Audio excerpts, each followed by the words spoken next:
اللہ اکبر اللہ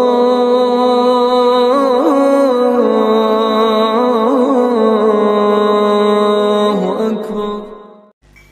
ایسی پرواز کہ جس میں پھر کوتاہی نہیں آتی، اور اس لیے اللہ عز و جلال نے قرآن مجید میں ایک راز پیش کیا ہے جو نصیب ہوتا ہے تو تہجد گزار کو۔ اور وہ راز کیا ہے؟ دنیا میں سب سے بہادر انسان تہجد گزار ہوگا، دنیا میں سب سے زیادہ اوتھینٹک گفتگو کرنے والا تہجد گزار ہوگا۔ اور اسی بات کو قرآن نے بیان کیا ہے، إِنَّ نَاشِئَةَ اللَّيْلِ هِيَ أَشَدُّ وَطْئًا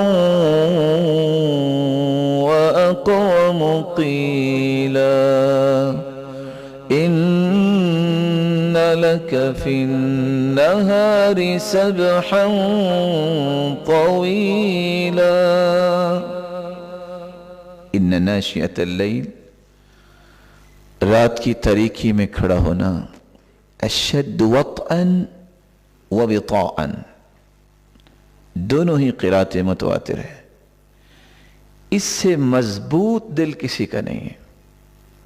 وَأَقْوَمُ قِيلًا، ایسی گفتگو اللہ تعالیٰ اس کی زبان پہ جاری کرتے ہیں جس کی پھر کوئی کاٹ نہیں کرتا۔ یہ دونوں صلاحیتیں ہر انسان کی ضرورت ہے، اس کا دل بھی مضبوط ہو اور اس کی بات بھی خوبصورت ہو۔